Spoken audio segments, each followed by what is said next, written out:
Chegamos hoje na quarta oração no livro de Ruth. Vamos examiná-la e considerar também o seu contexto.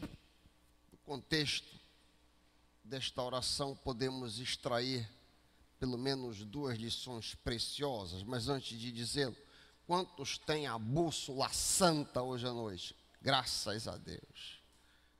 A oração, esta quarta oração, está inserida no capítulo 2, 12º versículo, Ruth 2, 12. Ruth, capítulo 2, versículo 12. A oração é a seguinte: Boaz falando: o Senhor retribua o teu feito e seja cumprida a tua recompensa do Senhor, Deus de Israel, sobre cujas asas tu vieste buscar refúgio. Pai querido, fala aos nossos corações, que nada impeça ouvirmos a tua voz. Abre as nossas mentes para que sejamos encorajados pelo exemplo de Ruth. Em nome de Jesus, amém.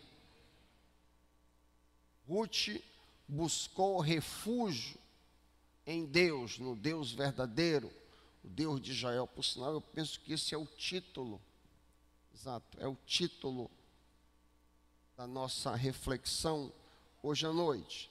Ela buscou refúgio em Deus. Conforme lemos o testemunho de Boaz a respeito dela. Mas o contexto imediatamente anterior revela duas coisas com relação ao caráter de Ruth. O primeiro, Ruth é extremamente trabalhadora. E o segundo, Ruth é humilde, uma mulher muito humilde. E essas duas coisas, mais a sua confiança em Deus, produzem grande fama. Ruth torna-se famosa. Ela mal chega em Belém, em Israel, e já se torna famosa. Nós podemos extrair deste texto, que nós vamos ler já, buscar refúgio no Senhor vale a pena. Você que me ouve hoje à noite, quem sabe você entrou aqui com vários problemas, com lutas, com dificuldades. Busque refúgio no Senhor e Ele te consolará. Estende tuas mãos ao trabalho, não desiste, trabalha, luta com humildade, e o Senhor te cobrirá com as suas asas de proteção e conforto. Teu caso é improvável, teu caso é difícil, teu caso é impossível. Olha o caso de Ruth, mulher estrangeira, viúva, sem qualquer perspectiva. Considera o final feliz que Ruth teve, o teu pode ser igualmente feliz. Vamos ler o contexto. A gente leu o versículo 12 do 2º capítulo. Olha na tua Bíblia, acompanha comigo. Eu leio na NVI o contexto, de onde a gente vai extrair algumas lições. Noemi tinha um parente, Ruth 2, a partir do 1º versículo. Noemi tinha um parente por parte do marido, era um homem rico e influente, pertencia ao clã de Elimeleque, da mesma família do marido falecido de Noemi, e chamava-se Boaz. Versículo 2, Ruth, a moabita, disse a Noemi: vou colher espigas no campo da pessoa que me permitir. Vá, minha filha, respondeu Noemi. Então Ruth foi e começou a recolher espigas atrás dos ceifeiros. Por acaso, entrou justamente na parte da plantação que pertencia a Boaz, que era da clã de Elimeleque. Naquele exato momento, Boaz chegou de Belém e saudou os ceifeiros. O Senhor esteja com vocês. Eles responderam: o Senhor te abençoe. Estudamos essa oração já. 5. Boaz perguntou ao capataz dos ceifeiros: a quem pertence aquela moça? O capataz respondeu: é uma moabita que voltou de Moabe com Noemi, ela me pediu que a deixasse recolher e juntar espigas entre os feixes, após os ceifeiros. Ela chegou cedo e está de pé até agora. Só sentou-se um pouquinho no abrigo. Disse então Boaz a Ruth, imagino que ele disse em voz alta isso aí, no meio do povo: ouça bem, minha filha, não vá colher noutra lavoura, nem se afaste daqui, fique com minhas servas, preste atenção onde os homens estão ceifando, e vá atrás das moças que vão colher. Darei ordem aos rapazes para que não toquem em você. Quando tiver sede, beba da água dos potes que os rapazes encheram. Ela se inclinou e, prostrada, rosto em terra, exclamou: por que achei favor a teus olhos, a ponto do Senhor se importar comigo, uma estrangeira? Boaz respondeu: contaram-me tudo o que você tem feito por sua sogra, depois que você perdeu o marido. De que maneira você deixou seu pai, sua mãe e sua terra natal para viver com um povo que pouco conhecia.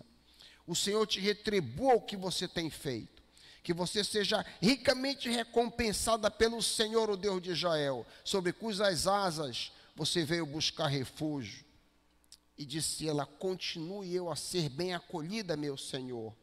Tu me destes ânimo e encorajastes a tua serva, e eu sequer sou tua funcionária. Esse é o contexto da oração que lemos. No início do 2º capítulo, encontramos Ruth e Noemi já assentadas no novo lar, já tentando viver a vida no novo contexto. Vieram de Moabe, chegaram a Belém, conforme você pode ver registrado no final do capítulo 1, 22b, Ruth 1, 22b. Foi assim que Noemi voltou das terras de Moabe com sua nora Ruth, a moabita. Elas chegaram a Belém no início da cevada. Ali então, estão ali tentando recomeçar a vida numa terra familiar a Noemi e totalmente estranha a Ruth. A primeira coisa que salta aos olhos, você que leu comigo o texto, a primeira coisa que se destaca, pelo menos destacou muito para mim, é o trabalho, o espírito empreendedor dessa jovem. Olha como ela é empreendedora, ela é dinâmica, ela é ativa e muito trabalhadora. Vocês notaram isso quando leram o texto? Por sinal, uma das marcas da mulher excelente, da mulher virtuosa, é o seu trabalho. Conforme lemos em Provérbios 31, 12, encontramos ali que a mulher virtuosa se entrega com vontade ao seu trabalho. O mesmo pensamento é visto em Provérbios 31, 27. Se você quiser olhar, vale a pena. Olha o que diz sobre a mulher, sobre mulheres como Ruth. Provérbios 31, 27. Ela cuida dos negócios de sua casa e não come do pão da preguiça. Não dá lugar à preguiça. Longe do requisito trabalho ser apenas para a mulher, a Bíblia nos chama todos, homens, mulheres, adolescentes, jovens, todos somos chamados ao trabalho. A preguiça é estilo de vida de alguns, mas uma tentação a todos nós. É ou não é? Ficar um pouquinho mais na cama é uma tentação a todos nós. Mas as Escrituras nos mostram um Deus trabalhador. Lemos em João 5,17, palavras de Jesus: meu Pai trabalha até agora e eu trabalho também. Por sinal, uma das principais funções de um homem no lar é provisão via trabalho. Paulo diz em 1 Tessalonicenses 5,8, que se alguém não tem cuidado dos seus, e principalmente da sua família, negou a fé, é pior do que um pagão.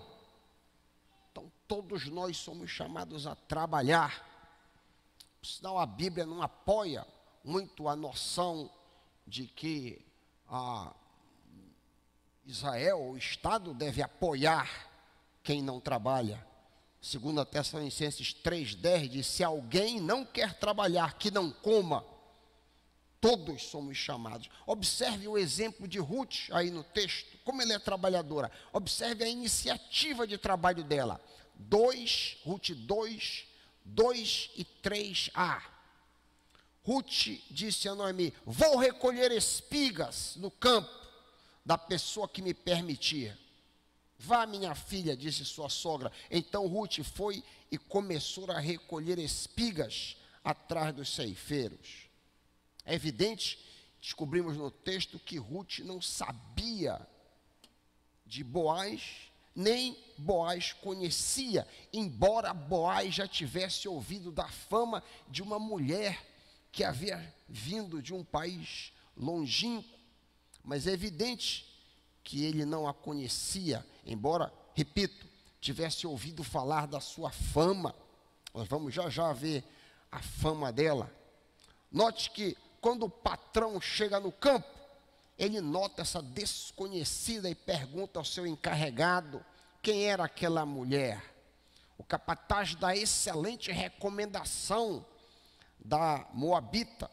Lemos aí em 2,7. Olha o que o capataz diz da mulher.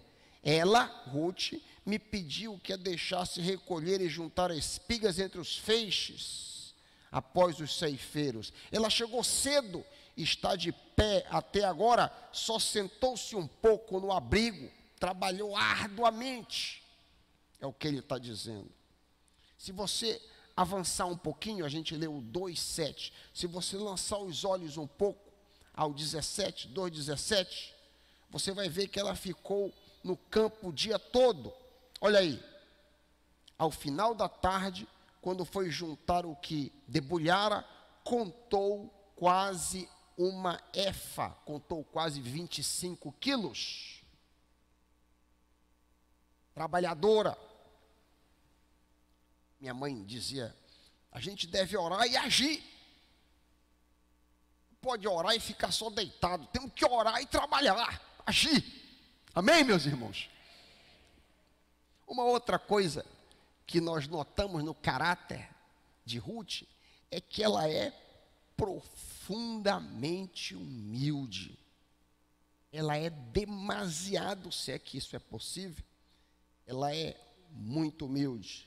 Após a fala bondosa do patrão Boaz, que diz para Ruth ficar entre as empregadas dele, não se misturar com outros empregadas de outros patrões, e ainda diz: olha, toma da água que os meus rapazes coletam no poço, toma, pode tomar. Ela se ajoelha diante dele de forma humilde, como lemos no relato em 2, 9 e 10. 2, 9 e 10. Preste atenção onde os meus homens estão ceifando, disse o rico Boaz, e vá atrás das moças que vão colher. Darei ordem aos rapazes para que não toquem em você. Quando tiver sede, beba da água dos potes que meus rapazes encheram. Ela se inclinou e, prostrada, rosto em terra, exclamou: porque achei favor aos teus olhos, a ponto do Senhor se importar comigo, uma estrangeira. No último verso que nós lemos, versículo 13, Ruth 2, 13, vemos a mesma postura humilde. Ruth 2, 13, disse Ruth: continue eu a ser bem acolhida, meu Senhor. O Senhor me deu ânimo e encorajou a tua serva, e eu nem sequer sou tua funcionária, ou seja, eu não mereço receber o teu favor. A grande virtude na humildade. A humildade é a principal característica da pessoa que teme ao Senhor. O direto oposto da humildade é o orgulho. O orgulho foi o primeiríssimo pecado do universo e a raiz de todos os pecados. Antes mesmo da criação do homem, o primeiro e maior pecado foi cometido no céu pelo anjo de luz, cuja ambição foi se tornar igual a Deus. Lemos os seus pensamentos em Isaías 14, 13 e 14. O primeiríssimo pecado que aconteceu no cosmos.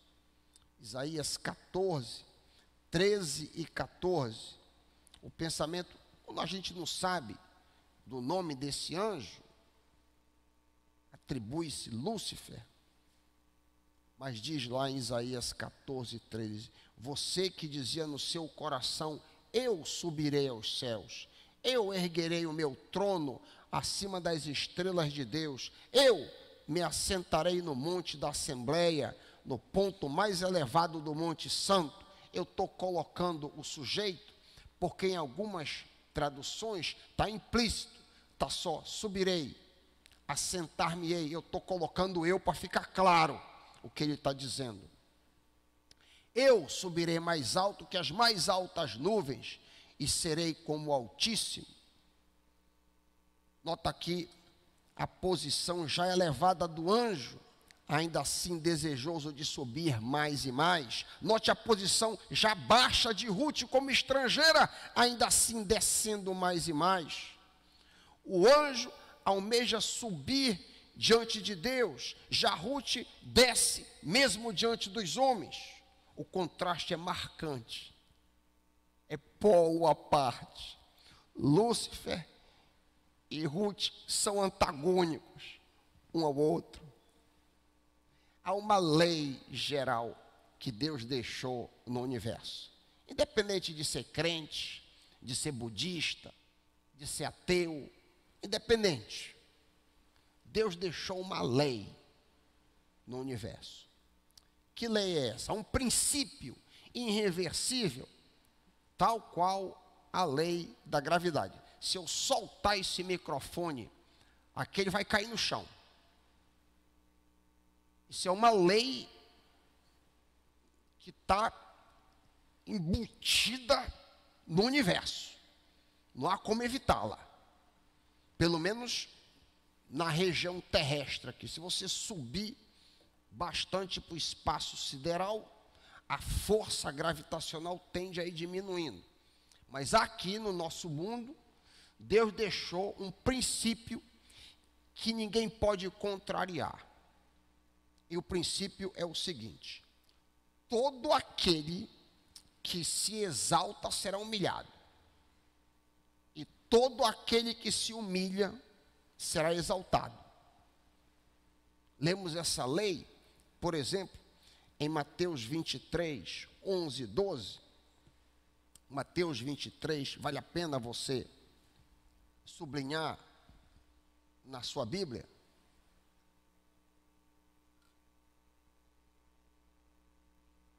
Mateus 23, 11 e 12, diz assim o Senhor Jesus: o maior entre vocês deverá ser servo, pois todo aquele que a si mesmo se exaltar será humilhado, e todo aquele que a si mesmo se humilhar será exaltado.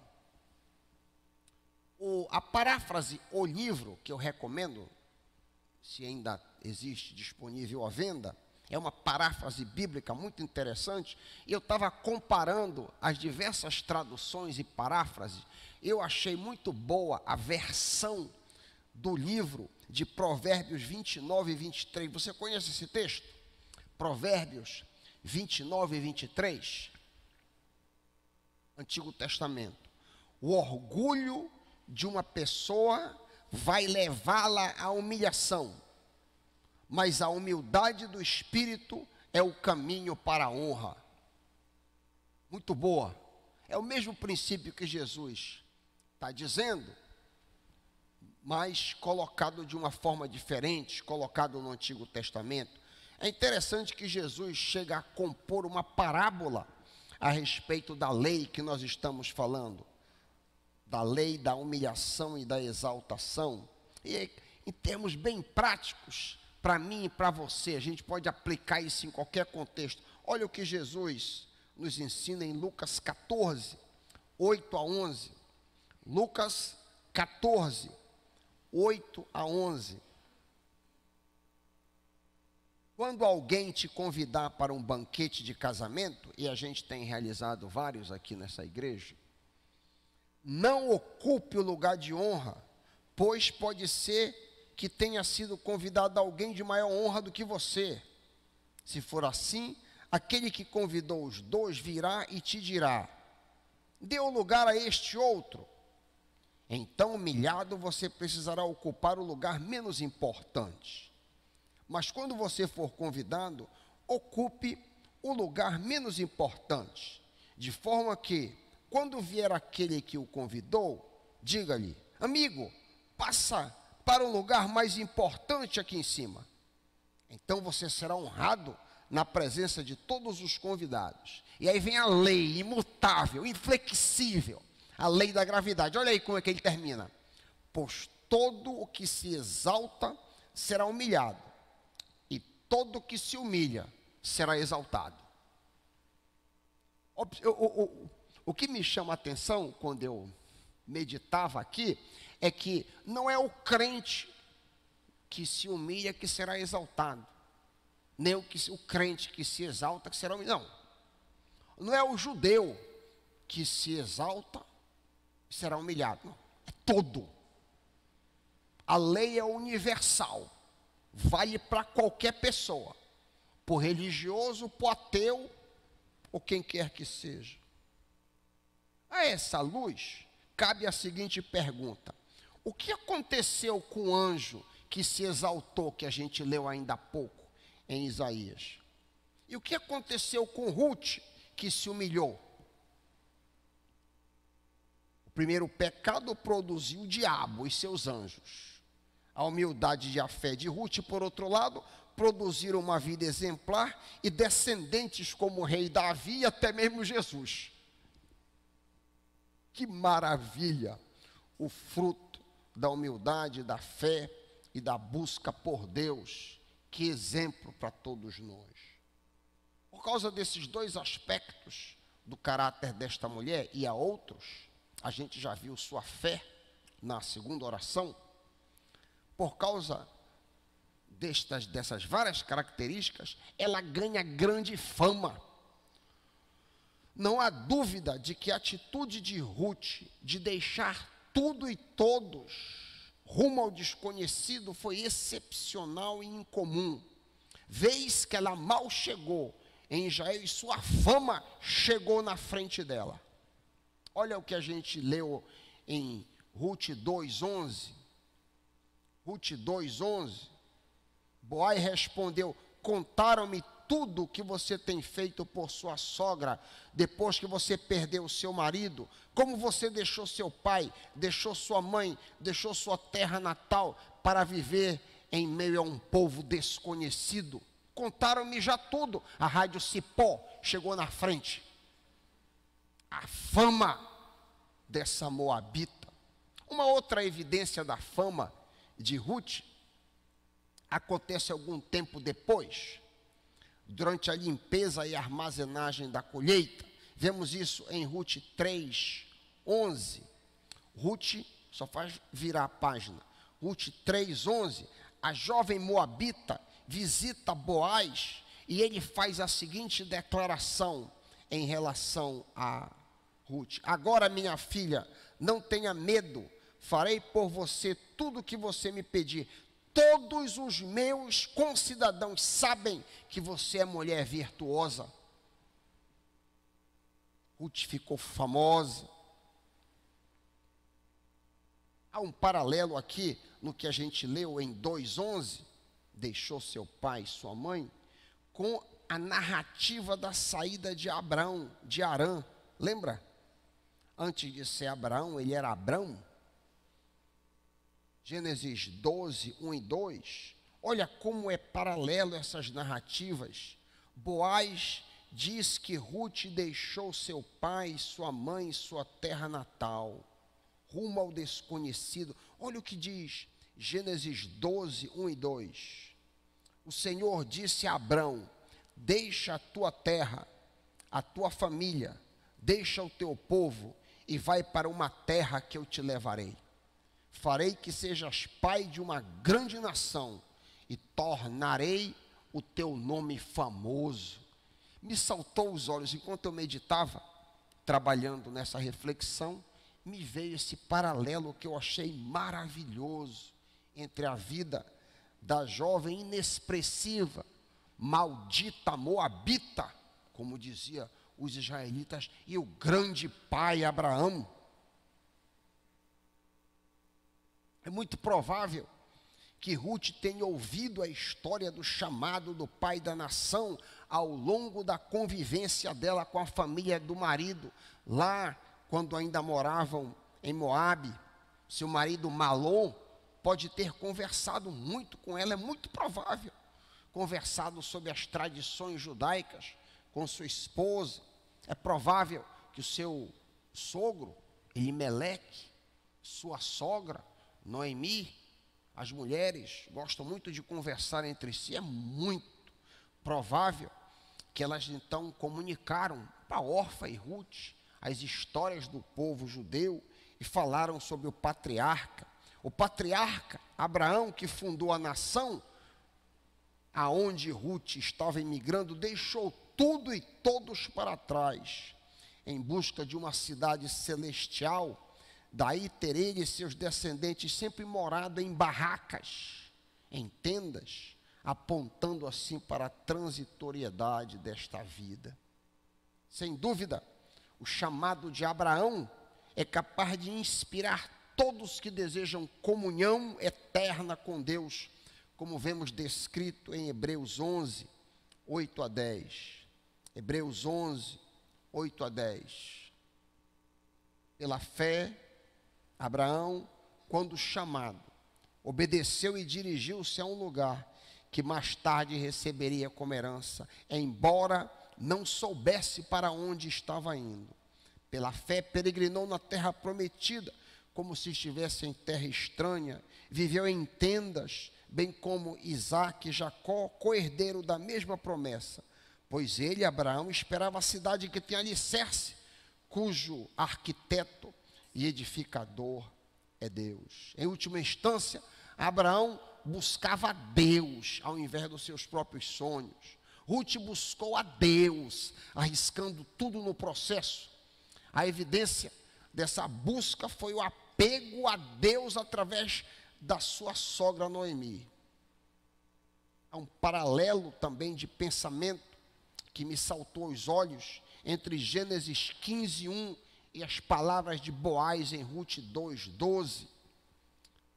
Em Ruth 2:12, nós já lemos, Ruth 2:12, Boaz diz: o Senhor recompense a ti, Ruth, o que você tem feito, que você seja ricamente recompensada pelo Senhor, o Deus de Israel, sobre cujas asas viestes buscar refúgio. Contrasta isso aí com Gênesis 15, 1.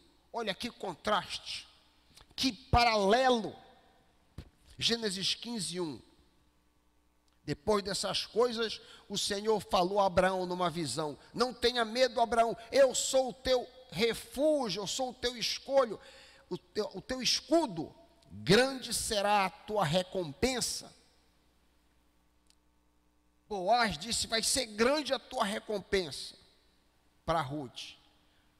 Deus disse para Abraão: será grande a tua recompensa, tão somente crê. O que estava em jogo nos primeiros versículos de Gênesis 15? A gente leu aqui, Gênesis 15, 1. O que estava ali em jogo quando Deus disse para Abraão: será grande a tua recompensa? De forma imediata, Abraão teria uma descendência. Bate os olhos um pouco mais embaixo. Olha Gênesis 15 a partir de 2. Gênesis 15 a partir do versículo 2.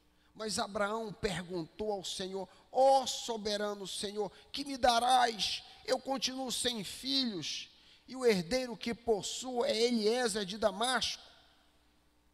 E Abraão acrescentou: tu não me deste filho algum, um servo da minha casa será meu herdeiro. Então o Senhor deu-lhe a seguinte resposta: seu herdeiro não será esse, um filho gerado por você mesmo será o teu herdeiro. Levando-o para fora da tenda, disse-lhe: olha para o céu e conte as estrelas, se é que podes contá-las. Então prosseguiu: assim será a tua descendência. Ruth migrou para Israel sem qualquer perspectiva de um bom futuro, e menos ainda, sem qualquer perspectiva de uma nova família.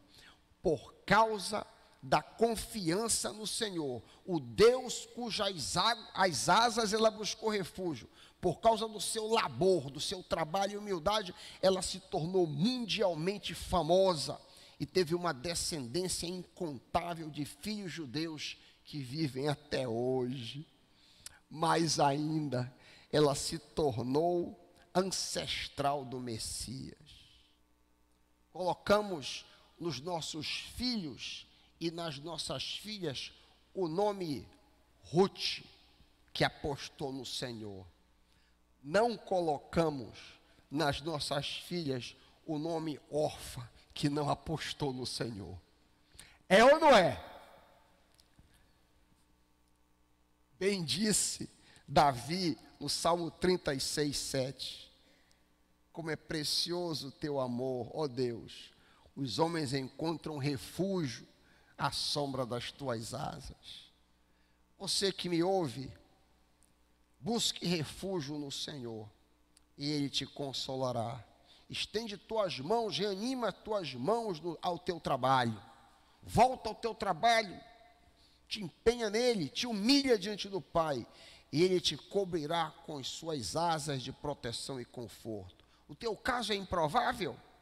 O teu caso é difícil? O teu caso é impossível? Olha para o caso de Ruth, mulher, estrangeira, viúva, sem qualquer perspectiva. Considera o final feliz de Ruth e tem bom ânimo, em nome de Jesus. Amém.